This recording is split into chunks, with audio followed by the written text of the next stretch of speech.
the subject of the approved motion yesterday, and again, the subject, which was the subject of the approved motion yesterday, which is an offshoot of a question of privilege, which takes precedence over all motions Point to of make order, way Mr. President. for Session- taking of the session oath is before the suspended. presiding officer, Mr. President.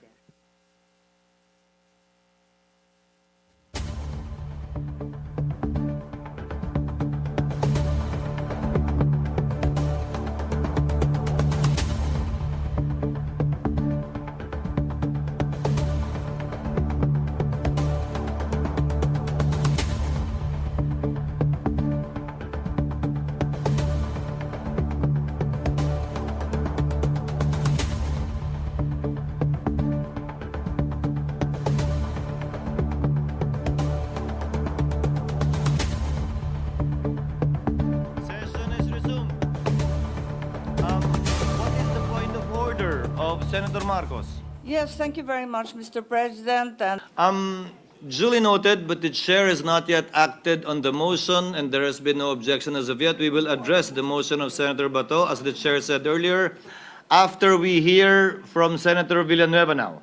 with all due respect, Senate President, the Deputy Minority Leader is proposing yet another motion on top of the pending motion. The chair That will is not allowed. The chair has not yet acted on that motion and will not yet so act on that motion. And will be making a ruling after we hear from all of those who raised their hands earlier. So, with the indulgence of Senator Marcos, can we hear from Senator Villanueva? Thank you very much. And then the chair will rule on the pending matters. Senator Villanueva is recognized. Thank you very much, Mr. President, distinguished colleagues. Mr. President, if I hear it right, the movant made a motion to dismiss the impeachment complaint, if I heard it right, Mr. President. Mr. President, may I just place on record that this representation respectfully object to that motion. Mr. President, for various reasons, Mr. President, that this representation would like to raise on the floor, Mr. President. One, Mr. President, is that the Senate, as a legislative body, and at this point in time, we have not yet convened, Mr. President, as an impeachment court. And therefore, Mr. President, this representation believes that we have no constitutional authority as legislative body to dismiss an impeachment complaint. Let me quote the Constitution under Article 11, Section 3, Number 6 of the 87 Constitution. The Senate's role is expressly limited to trying and deciding all cases of impeachment after the House of Representatives has transmitted a valid articles of impeachment. Mr. President, the Senate, in its capacity as a legislative body, does not possess the constitutional authority to unilaterally dismiss an impeachment complaint.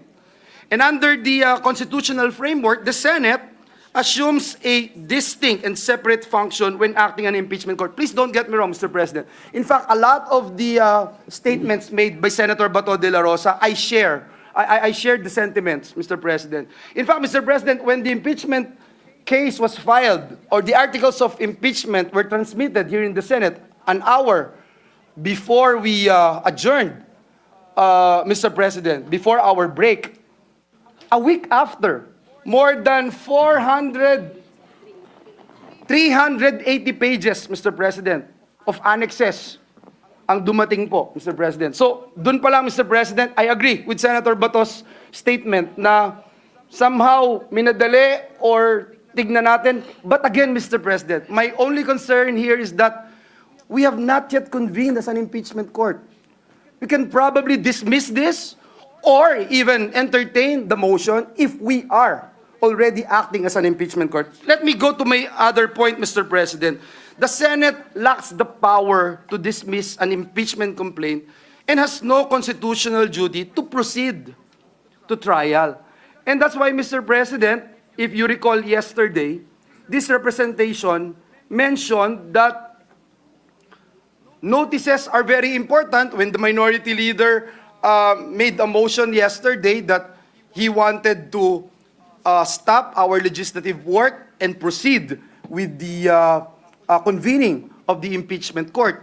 And he made mention about the calendar of activities, kung kailan magsisimula, ano yung timelines, etc., Mr. President. And that's why I objected again, Mr. President. So in the name of consistency, Mr. President, let me again state for the record, the power of initial determination belongs solely to the House of Representatives.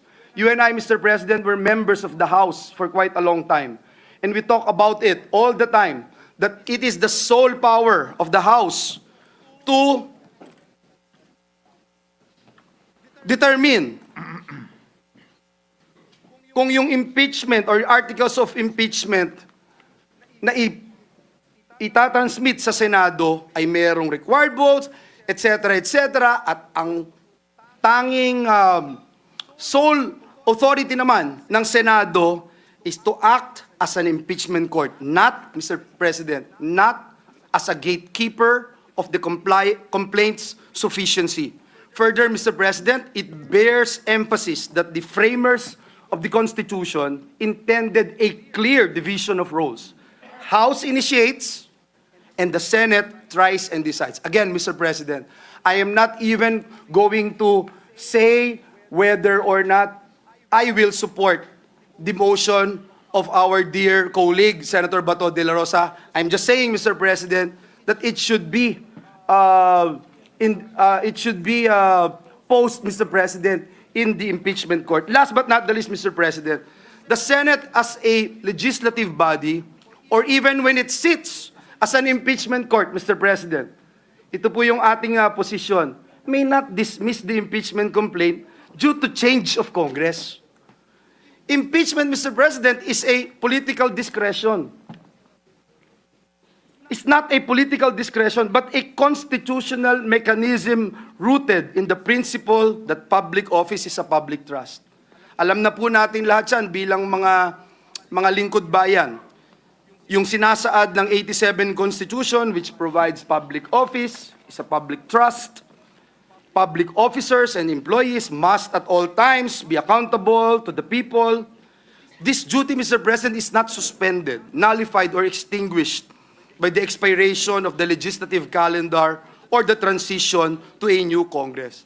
But again, I also believe and support the statements made a while ago by Senator Bato de la Rosa. Yung pong functus officius ng Senado, hindi ho applicable sa atin dahil kalahati nga ho sa atin dito, magiging parte pa rin ng impeachment court, parte pa rin ng Senado. Pero doon po sa House, hindi na.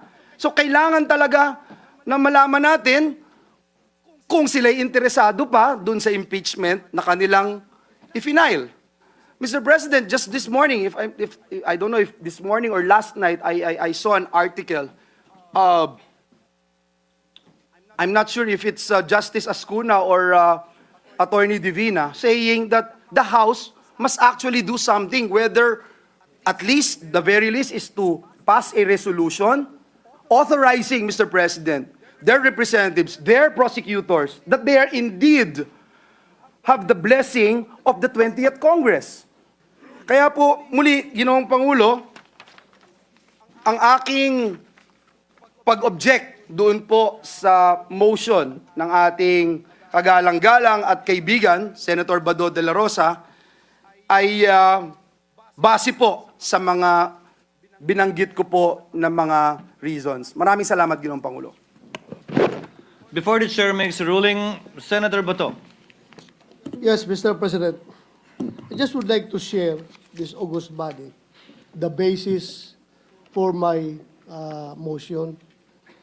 According to Chief Justice Renato Puno in Francisco versus House of Representatives, a number of things can be done before the Senate is convened as an impeachment court. For example, the Senate, which has the primary jurisdiction over the case, can decide the question of whether the one-year ban has been violated or not. Likewise, the Senate can decide whether the complaint on its face has any legal basis.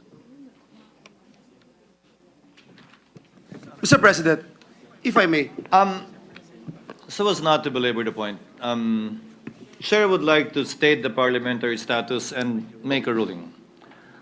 Again, to reiterate, Senator Bato, after the end of his privileged speech, made a motion, but before the Chair could act on that motion, he asked for the recognition of Senator Bato, who wanted to second the motion of Senator Bato at the end of his speech. Before the Chair could act on that motion and recognize Senator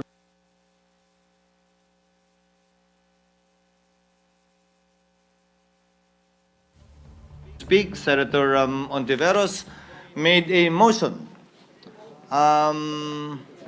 Made a motion to suspend further consideration of the matter at hand so that we can proceed to take our oaths.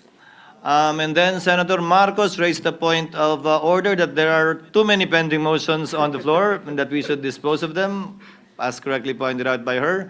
Senator Villanueva objected to the motion of Senator Bato. With the permission of Senator Villanueva, hindi ko po ituturing na objection yung inyong sinabi dahil ayon mismo sa inyo, hindi naman kayo tutol doon sa motion ni Senator Bato, kanya lamang. Gusto nyo at sa paniniwala nyo, pwede lamang ito magawa kapag tayo ay isang impeachment court na at hindi bilang isang Senado.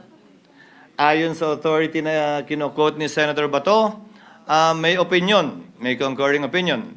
Si dating Chief Justice Puno na pwedeng itong gawin ng Senado.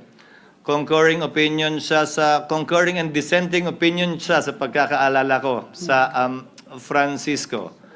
With the permission of the gentleman on the floor, the chair is of the considered view that and takes well the position of Senator Villanueva. We will act on the motion of Senator Bato, but as an impeachment court. yes.